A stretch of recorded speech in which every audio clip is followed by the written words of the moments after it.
Hello everybody, I am back and today I shall be discussing social media, freedom of speech and the Contempt of Courts Act. We live in an age where everything is available on a click. Social media has become a part and parcel of the daily life and is most easily available platform to voice our opinions. Today, the sheer power of social media and its strange hold on mainstream legal reporting has blown it entirely out of proportion and also amplifying the offenses caused to the judiciary. In light of today's conditions and bombarding social media trends, we are going to discuss freedom of speech in context of social media posts and what would lead to contempt of court. The very first thing we need to understand what includes social media. Posts on Facebook, Twitter, Instagram, forwarding messages on WhatsApp, online campaigns to condemn a particular judgment or decision, all this includes social media. Any form of transmission of material in soft format includes a post on social media. What are the boundaries between contempt of court and freedom of speech? Article 19(1)(a) of the Constitution of India gives all citizens the right to freedom and speech and expression. It secures citizens to exercise liberty of thought and expression. However, these rights are subjected to reasonable restrictions under Article 19(2) of the Constitution of India to clearly distinguish good speech from bad. The main elements of right to freedom of speech and expression are as under. This right is available only to a citizen of India and not to a foreign national. The freedom of speech under Article 19(1)(a) includes the right to express views and opinions through any medium, example by word of mouth, writing, printing, picture, film, movie, etc. This right is not absolute and allows government to frame laws to impose reasonable restrictions in the interest of sovereignty and integrity of India, security of the state, friendly relations with foreign states, public order, decency and morality, and contempt of court, defamation, and incitement to an offence. The restriction on the freedom of speech of any citizen may be imposed as much by an action of the state as by its inaction. Thus, failure on the part of the state to guarantee to all its citizens the fundamental right to freedom of speech and expression would also constitute a violation of Article 19(1)(a). Now let us see the concept of contempt. Article 129 and 215 of the Constitution of India empowers the Supreme Court and the High Court to punish people for contempt behavior. Section 10 of the Contempt of Courts Act 1971 defines the power of the High Court to punish the contemnee of its subordinate courts and is not subjected to the restrictions under Article 19(1)(a). Essential ingredients of contempt are a valid court order, knowledge of the order by the respondent, that is the person who has committed the contempt, ability of the respondent to render compliance, and willful disobedience of the order. However, in India, the contempt of court is of two types. First is the civil contempt and second is the criminal contempt. Civil contempt is a willful disobedience to any judgment, decree, direction, order, writ or other process of a court or willful breach of an undertaking given to a court. Most social media posts, comments won't fall under civil contempt except when there are directions or orders which will be breached by such acts.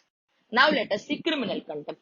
Criminal contempt is the publication, whether by words, spoken or written, or by signs, or by visible representation, or the doing of any act whatsoever which scandalizes the authority of the court or prejudices or interferes with any judicial proceeding or interferes with the administration of justice in any other manner. One should remember while making posts on social media platforms that their posts or comments do not cause an act that violates these principles, and if such act is caused, then the same shall attract the criminal contempt proceedings. Limitation. The limitation for actions of contempt is a period of 1 year from the date on which the contempt is alleged to have been committed. Let us now see few examples of contempt of our court cases. In a case pertaining to communist stalwart Biman Bose, the Calcutta High Court refused to convict Biman of contempt on technical grounds despite his derogatory remarks against activist judges as the period for filing contempt had lapsed and such judgment would not hold value on contenders. Second, the Allahabad High Court dropped contempt charges against Tavleen Singh for having called judges notoriously allergic to criticism. Certain members of the Muzaffarnagar bar described two judges as thoroughly incompetent in law and overbearing. Despite finding that contempt was technically committed, the SC refused to convict.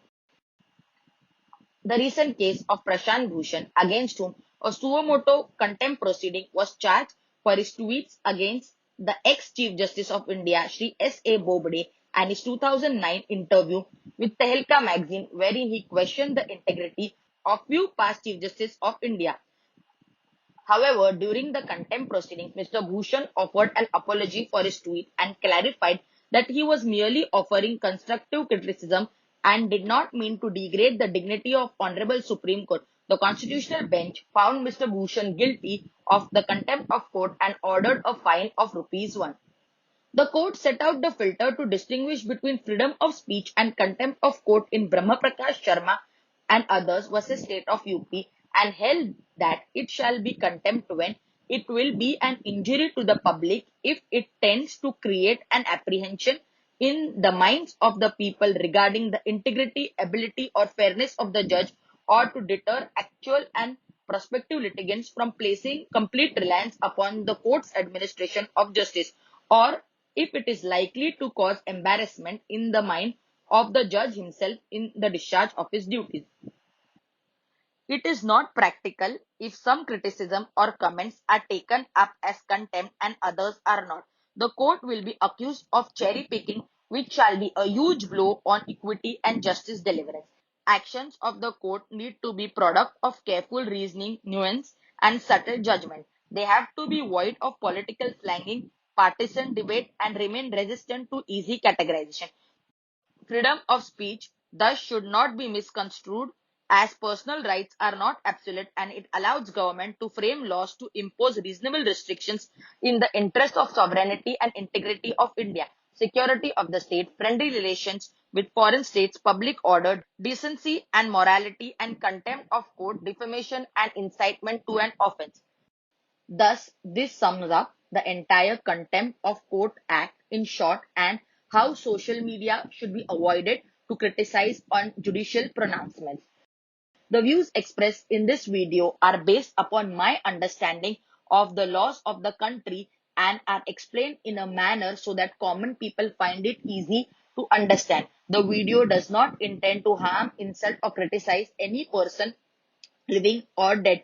Do not forget to like the video, share my video, and comment on the video. And if you have not subscribed to my channel, please do so. Thank you. Stay safe. Bye.